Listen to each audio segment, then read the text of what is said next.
Hi welcome to our new vlog. അപ്പൊ നമ്മളിന്ന് ഭയങ്കര സന്തോഷത്തിലാണ് ഗൈസ്. അപ്പൊ നമ്മളോട് പലരും ചോദിച്ചിരുന്നു എത്ര മന്തായി എന്നൊക്കെ. അപ്പൊ നമുക്കിപ്പോ 7th മന്തായി. അപ്പൊ അതിന്റെ ഒരു സ്കാനിങ് ചെയ്യാൻ വേണ്ടി ഇപ്പൊ പോവാണ്. അതന്നെ, വെറൈറ്റി സ്കാനിങ് ആണ്. അപ്പൊ നമ്മള് അതെ, നമ്മൾ ഓൾറെഡി എന്താ പറയാ, നമ്മളോട് എത്താൻ പറഞ്ഞ ടൈം ഇപ്പൊ കറക്റ്റ് ആക്കിയപ്പോ എപ്പോഴും നമ്മളിവിടെ വന്നാലോ 1:30 വരാൻ പറഞ്ഞിട്ടുണ്ടെങ്കിൽ നമ്മള് കഴിയാൻ 3 മണിയാവും. എന്നിട്ട് ഡോക്ടറെ കൺസൾട്ട് ചെയ്യാണ്ട് അപ്പൊ ഭയങ്കര എക്സൈറ്റ്മെന്റ് കാരണം നമ്മളെന്താ പറയാ അടുത്തോണ്ട് നിക്കാണ്. യെസ്, എന്തായാലും നമ്മളെ വീടിന്റെ അവസാനം നമ്മളൊക്കെ ഞങ്ങൾക്ക് മനസ്സിലാവും എന്തുകൊണ്ട് നമ്മൾ ഇത്ര എക്സൈറ്റ്മെന്റിലൊക്കെ. അപ്പൊ എന്തായാലും ഇപ്പൊ നമ്മൾ ഹോസ്പിറ്റലിൽ എത്തിയിട്ടുണ്ട്. ഇവിടെ ഫുള്ള് ബ്ലോക്ക് ആണോ, നമുക്ക് സ്കാനിങ് കഴിഞ്ഞിട്ട് കാണാം ലൈവ്.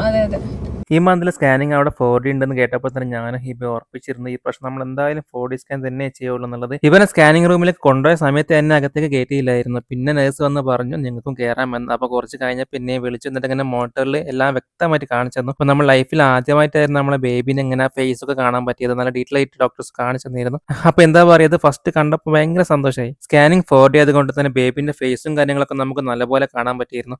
ശരിക്കും പറഞ്ഞാൽ നമ്മൾ ലൈഫിൽ എടുത്തൊരു ബെസ്റ്റ് തീരുമാനമായിരുന്നു ഈ ഒരു സ്കാനിങ് 4D ആക്കാന്നുള്ളത്.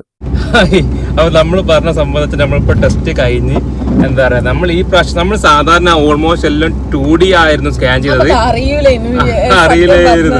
അപ്പൊ 3rd month 5th month ഒക്കെ നമ്മൾ 2D ആയിരുന്നു ചെയ്തിരുന്നത്. അപ്പൊ 5th month ഞാൻ അവരോട് പറഞ്ഞു നമുക്ക് 4D ചെയ്യാൻ. അപ്പോൾ പറഞ്ഞ അതിന്റെ ആവശ്യമില്ലാന്നാണ്. അപ്പൊ നമ്മളെ ഫേസ് ഒന്നും ക്ലിയർ ആയിട്ട് കിട്ടൂലേക്കും വിചാരിച്ചിട്ടാണ് 5th month അങ്ങനെ. ഇപ്പൊ ഡോക്ടർ ഇപ്പൊ നമുക്ക് സ്കാൻ ചെയ്ത ഡോക്ടർ പറഞ്ഞത് എന്താ വെച്ചാല് 5th month നമുക്ക് കുറച്ചുകൂടി ക്ലിയർ ആയി കിട്ടിയിരുന്നു, ഫേസ് എല്ലാം ക്ലിയർ ആയിട്ട് കാണാം. വേറെ കാര്യമുണ്ട്, നമ്മളിപ്പോ എനിക്ക് ഡൗട്ട് ഉണ്ട് എന്നെ കയറ്റുക എന്നുള്ളത്. അവസാനം നേഴ്സ് വിളിച്ച് കയറിക്കുമെന്ന് പറഞ്ഞു. അവസാനം നമുക്ക് അത് കറക്റ്റ് ആയിട്ട് കാണിച്ചു തന്ന്. അപ്പോൾ അൽഹംദുലില്ലാ നമ്മൾ ഫസ്റ്റ് ടൈം നമ്മളെ ഫേസ് കണ്ട് ഭയങ്കര എക്സൈറ്റ്മെന്റ് നമ്മൾ കേട്ടോ. ഭയങ്കര സന്തോഷമുള്ള ഒരു ടൈം എന്നൊക്കെ പറയില്ലേ, നമ്മൾ എന്താ പറയാ ലൈഫില് ഒരു ഭയങ്കര നമ്മള് വൺസ് ഇൻ ലൈഫിലൊക്കെ കിട്ടുന്ന ഓരോ എക്സ്പീരിയൻസ് ആണ് ഇതൊക്കെ. അപ്പൊ അടിപൊളിയായിരുന്നു. അപ്പൊ നമ്മള് ഇനിയിപ്പോ നമുക്ക് ഡോക്ടറെ കാണിക്കാനായി 2 മണിക്കാണ് അപ്പോയിന്റ്മെന്റ്. ഇപ്പൊ 2:30 അപ്പോയിന്റ്മെന്റ്. ഇപ്പൊ 3 മണിയായി. ഇനിയിപ്പോ ആ ഡോക്ടർ അവിടുന്ന് പോയി കഴിഞ്ഞിട്ടുണ്ടെങ്കിൽ നമ്മൾ പിന്നെയും ബുക്കൊക്കെ ചെയ്ത് പോകണം. ഡോക്ടർ പോകൂലെന്ന് നമുക്ക് വിചാരിക്കാം അല്ലേ. ഇപ്പൊ അപ്പൊ നമ്മൾ നേരെ ഹോസ്പിറ്റലിലൊക്കെ പോകുന്നത്. ആള് എക്സൈറ്റ്മെന്റ് ആ ഒരു വേൾഡിലാ ഓള്. ഞാൻ വ്ളോഗ് എടുക്കുമ്പോഴൊന്നും ഓള് ഈ വ്ളോഗിലേക്ക് എത്തിയില്ല. ഓള് വേറെ ലോകത്താണ്. അപ്പൊ എന്തായാലും നമ്മളിപ്പോ നേരെ ഹോസ്പിറ്റലിൽ പോട്ടല്ലോ. നമ്മൾ സ്കാൻ റിപ്പോർട്ടൊക്കെ കൈമലുണ്ട്. ഇനി അതുകൊണ്ട് ഡോക്ടറെ കാണിച്ചിട്ട് വേണം ഇൻഷാല്ലാഹ് എല്ലാം നോർമലാന്നൊക്കെ പറഞ്ഞത്.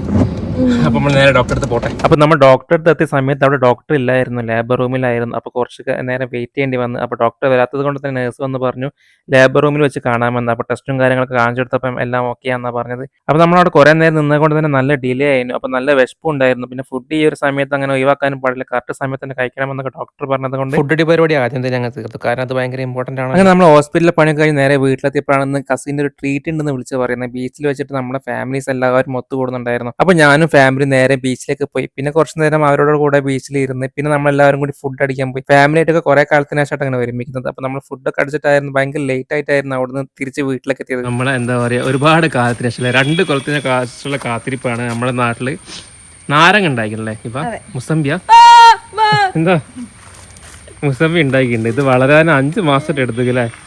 ഇപ്പൊ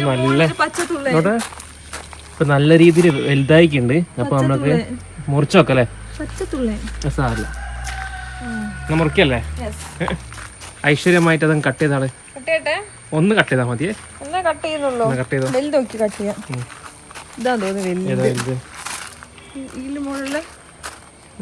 ആണോ? അപ്പൊ നമ്മളെ നാട്ടിലുണ്ടായ മുസംബി നമ്മൾ കട്ട് ചെയ്യാൻ പോവാ. മുസംബി ആണോ ഓറഞ്ച് ആണോന്നും അറിയില്ലല്ലേ. നാരകന്മാരാണ് നമ്മൾ കുഴിച്ചിട്ടത്. യെസ് ഗൈസ്, കട്ട് ചെയ്ത് ഇങ്ങോട്ട്. നല്ല സ്മെല്ല് വരുന്നുണ്ട്, നല്ല വലുപ്പം ഉണ്ടല്ലേ. വളരെയധികം സന്തോഷം. കാരണം നമ്മളോട് എല്ലാരും പറഞ്ഞത് നമ്മുടെ നാട്ടിൽ വളരില്ലാന്നാണ്. പക്ഷെ ഇടിക്ക് നമ്മൾ വാങ്ങിക്കുമ്പോൾ 100%. പക്ഷെ അത് 2 കൊല്ലം എടുത്ത് വളരാന്. നല്ല റിസൾട്ട് വന്നില്ലേ. അതാണ് കഴിച്ചിട്ട് നമുക്ക് എക്സ്പീരിയൻസ് പറയണ്ടേ. നമ്മളൊരു പ്രാവശ്യം ഇത് മുമ്പ് കഴിച്ചപ്പോ ഇത്ര വയറ്റില്ലായിരുന്നു.